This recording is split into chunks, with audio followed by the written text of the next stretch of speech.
Madame, mademoiselle, monsieur, bonjour. Alors après une absence de quelques semaines sur YouTube, me revoici, hein. Et oui, le mois d'octobre ici, c'est l'un des mois les plus chargés.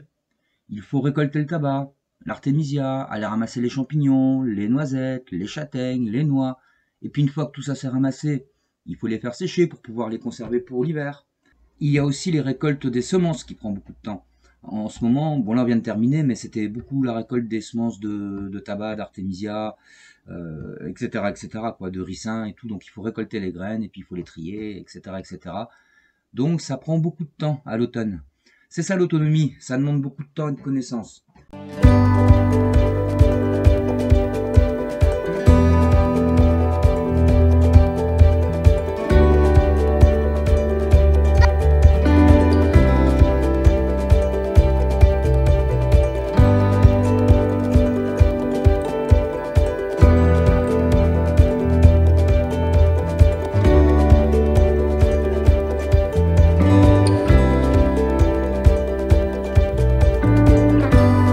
Bon, cette nouvelle vidéo, pour vous annoncer que je vais faire une nouvelle campagne de dons de graines.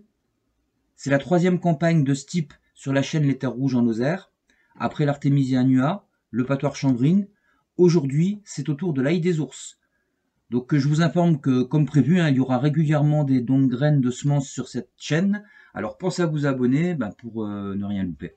Alors vous pouvez également recevoir plein de semences, c'est que des variétés anciennes et reproductibles, en me soutenant pour que je puisse refaire les murs en pierre sèche là-haut, sur ma cagnotte Tipeee.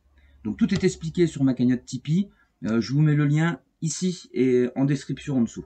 Je vous conseille d'écouter attentivement cette vidéo. Déjà, je vais vous expliquer comment on procède pour semer, récolter l'ail des ours, qu'est-ce qu'il faut faire et pas faire. Je vais vous expliquer un petit peu au point de vue médicinal quels sont les intérêts de cette plante. Et je vais surtout vous expliquer comment procéder pour recevoir ces plantes gratuitement. Donc l'ail des ours, c'est quoi? C'est une plante qui est condimentaire, aromatique, médicinale, mellifère. C'est une plante qu'il faut découvrir et absolument avoir dans son potager. Vous en avez certainement, vous la connaissez, vous en avez certainement déjà entendu parler.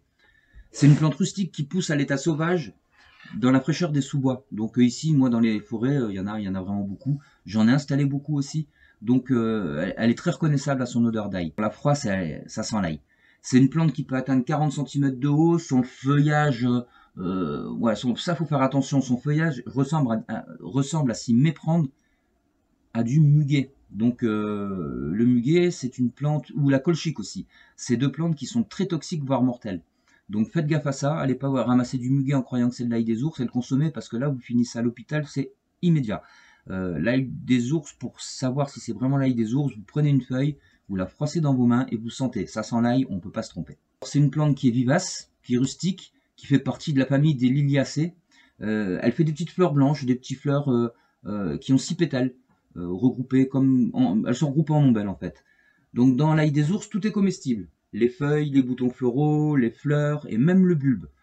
Son nom, d'après ce que j'ai vu sur internet, proviendrait du fait qu'après l'hibernation, les ours se régalaient de ces premières pousses printanières. Donc dès qu'ils sortaient de leurs 5 ou 6 mois d'hibernation, ils avaient la dalle, ils trouvaient l'ail des ours et ils s'en régalaient. Bon, c'est une plante qui résiste bien aux maladies, aux nuisibles, hein. Alors comment la cultiver? Il faut la semer à partir de juillet jusqu'au mois de mars.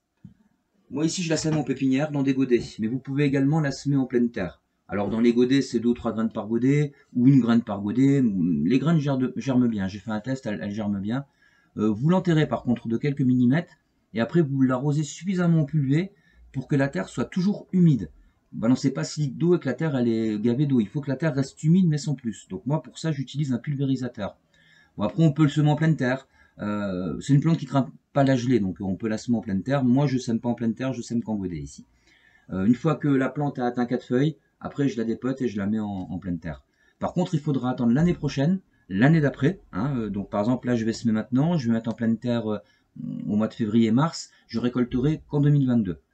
Donc, il faut attendre l'année d'après pour la récolter et profiter de ses bienfaits. Il faut choisir un endroit ombragé, où les plantes pourront rester au frais, dans un sous-bois, au fond du jardin, dans une rocaille, à l'ombre, ou dans des gros pots sur une terrasse, mais il faut que ce soit à l'abri du soleil.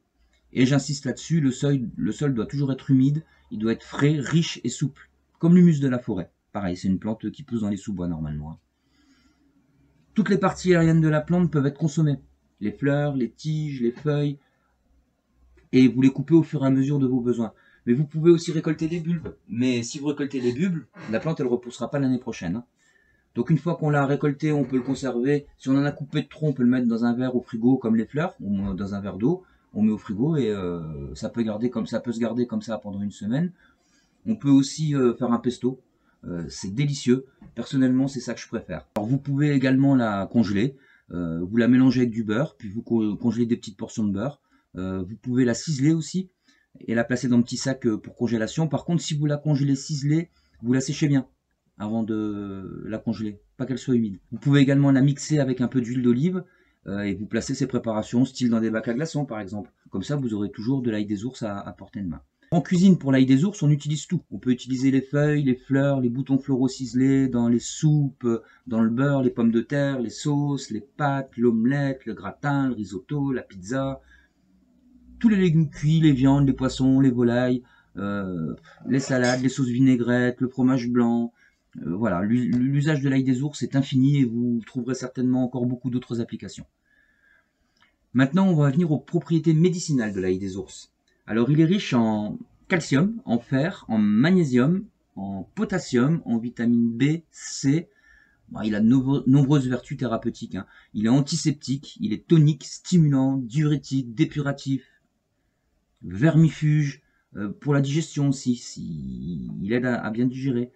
Il peut aider pour lutter contre les maladies du cœur, les maladies cardiovasculaires, parce qu'il réduit la pression artérielle. Alors c'est une plante qui est très ancienne, hein. Elle est connue depuis le temps des Celtes et des Germains. Maintenant, on va voir les propriétés de la plante plus en détail, parce que c'est une plante qui est quand même intéressante au point de vue médicinal. Elle est dépurative, déjà pour commencer, ce qui veut dire qu'elle purifie l'organisme, elle favorise l'élimination des toxines et des déchets organiques, donc ce qui veut dire qu'elle purifie le corps.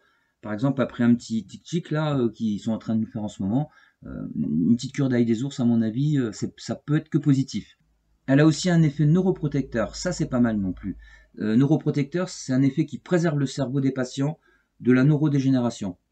C'est un antiseptique et un antifongique. Et elle est également anthelmatique, c'est-à-dire que c'est un vermifuge et un antiparasitaire.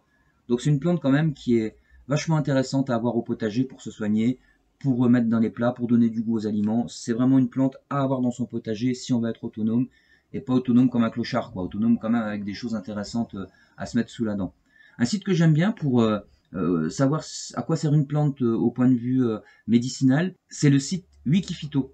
Je vous mets un lien en description. Vous tapez le nom d'une plante et il vous explique vraiment avec des sources et tout ce que la plante peut faire, toutes ses capacités médicinales. Il est vraiment très intéressant comme site, Wikiphyto. Bon, maintenant que vous savez tout presque sur l'ail des ours, et pour recevoir vos graines, ben, il vous suffit de m'envoyer un mail à l'adresse mail suivante, lerecycleur@yahoo.fr. Prenez le temps de la noter, sinon vous mettez pause. Donc moi, une fois que j'aurai reçu votre mail, je vous y répondrai. Je vous y répondrai peut-être pas dans l'heure qui suit, peut-être ce sera au bout d'une journée, 2 journées. Des fois, je reçois, quand je fais des dons de graines comme ça, je reçois très vite 100-200 mails sur une journée, les premiers jours. Donc je réponds au fur et à mesure que les mails arrivent. Par contre, il n'y en aura pas pour tout le monde. Là, j'ai de quoi faire à peu près 200 sachets de graines. Donc les 100 premiers sachets, c'est distribué gratuitement contre une enveloppe timbrée. Et une fois que j'aurai distribué ces 100 premiers sachets, les 100 sachets qui resteront, vous pourrez avoir des graines en allant sur mon Tipeee. Donc une fois que j'aurai distribué les 100 premiers sachets de graines gratuitement, les 100 autres seront réservés aux gens qui me soutiennent sur Tipeee. J'ai besoin de sous parce que ceux qui me connaissent le savent, j'ai un terrain là-haut qui fait 1,5 hectare, qui a 30% de pente et je suis en train de rénover des murs en pierre sèche. Et ça, je peux pas le faire tout seul, donc je suis obligé d'embaucher des gens en général qui sont en réinsertion. Dès réception de votre enveloppe, je vous adresserai votre sachet de semences qui contiendra environ une dizaine de graines. Ce ne sont pas des sachets de graines comme dans le commerce. Chaque sachet contient quelques graines. C'est valable pour tout.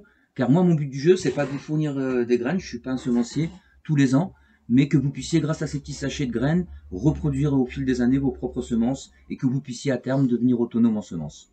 Voilà. C'est fini. J'espère que cette vidéo vous aura plu. J'espère qu'elle vous aura surtout appris quelque chose. N'oubliez pas que toute critique est constructive, c'est les justifier. Et puis moi, je vous dis à bientôt pour de nouvelles vidéos. Au revoir.